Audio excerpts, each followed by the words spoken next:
Hi friends, வணக்கம். Welcome to your recipes diary.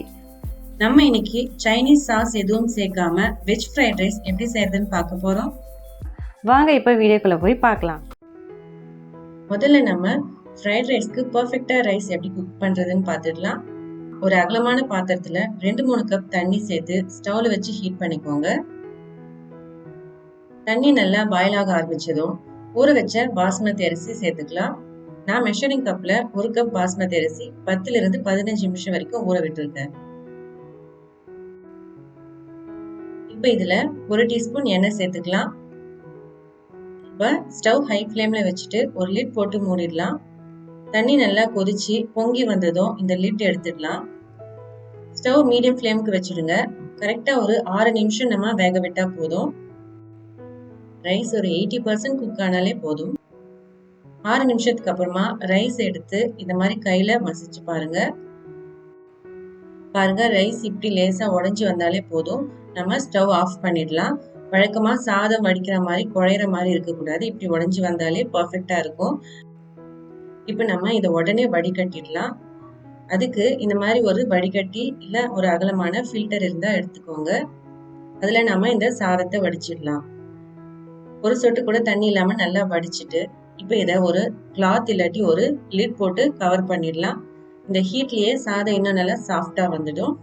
அடுத்ததா நம்ம ஃப்ரைட் ரைஸ் எப்படி செய்யறதுன்னு பார்க்கலாம். அதுக்கு ஸ்டவ்ல ஒரு கடாயை வச்சு ஹீட் பண்ணிக்கோங்க. 1/4 கப் எண்ணெய் சேர்த்துக்கலாம். எண்ணெய் நல்லா சூடானதும் 1 டீஸ்பூன் அளவுக்கு இஞ்சி கட் பண்ணிட்டு சேர்த்துக்கலாம். 6-7 பல் பூண்டு சேர்த்துக்கலாம். இஞ்சி பூண்டு ரெண்டுமே நல்லா பொடியா கட் பண்ணிட்டு சேர்த்துக்கோங்க. இப்போ இதுல ஒரு சின்ன பச்சை மிளகாய் நல்லா நைஸா கட் பண்ணிட்டு சேர்த்துக்கலாம். இப்போ இதுல 1/2 cup carrot, 1/4 cup beans, 1/2 cup பட்டாணி சேர்த்துக்கலாம். இப்போ ஸ்டவ் ஹை ஃப்ளேம்ல வச்சுட்டு 1 நிமிஷத்துக்கு இந்த வெஜிடபிள்ஸை நல்லா வதக்கிக்கோங்க. இப்போ இதுல 1/4 கப் குடமிளகாய், 2 கப் முட்டைகோஸ் சேர்த்துக்கலாம். ஹை ஃப்ளேம்ல இதை 2 நிமிஷம் நல்லா வதக்கிக்கலாம். கேரட் பீன்ஸ் விட குடமிளகா கோஸ் சீக்கிரம் வதங்கிடும். அதனாலதான் நான் இது கடைசியா சேர்த்திருக்கேன். நீங்க வதக்கும் போதே காய் எடுத்து சாப்பிட்டு பார்க்கலாம். ரொம்ப சாஃப்டா இல்லாம கொஞ்சம் கிரன்ச்சியா இருந்தாதான் ஃப்ரைட் ரைஸ்க்கு கரெக்டா இருக்கும். இப்ப ஸ்டவ் லோ ஃப்ளேம்க்கு மாத்திட்டு நம்ம வடிச்ச சாதம் சேர்த்துக்கலாம்.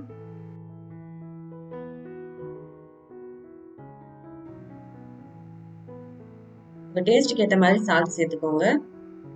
1 டீஸ்பூன் மிளகுத்தூள் சேர்த்துட்டு மீடியம் ஃப்ளேம்ல இதை நல்லா மிக்ஸ் பண்ணி விட்டுக்கலாம்.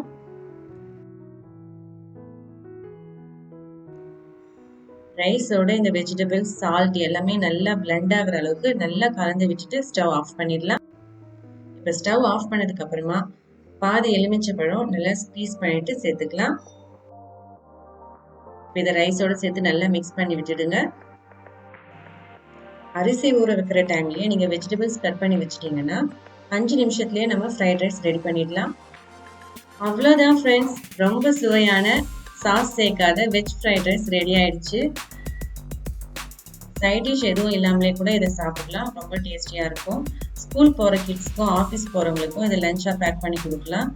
சைட் டிஷ்ஷா நீங்க சிம்பிளா பொட்டேட்டோ ஃப்ரை, ரைத்தா இல்ல கோபி 65 இது மாதிரி எது வேணாலும் செஞ்சு கொடுக்கலாம். ஓகே ஃப்ரெண்ட்ஸ், இந்த ரெசிபி நீங்க ட்ரை பண்ணி பார்த்தீங்கன்னா எப்படி வந்துச்சுன்றதை கண்டிப்பா கமெண்ட்ல சொல்லுங்க. இந்த வீடியோ உங்களுக்கு பிடிச்சிருந்தா லைக் பண்ணுங்க. மறக்காம யோர் ரெசிபிஸ் டைரி சேனலை சப்ஸ்கிரைப் பண்ணி கூடவே பெல் ஐக்கானையும் பிரஸ் பண்ணி ஆல் ஆப்ஷன் செலக்ட் பண்ணுங்க. அப்பதான் நான் போடுற வீடியோஸோட லேட்டஸ்ட் அப்டேட்ஸ் உங்களுக்கு கிடைக்கும். Thank you, bye by.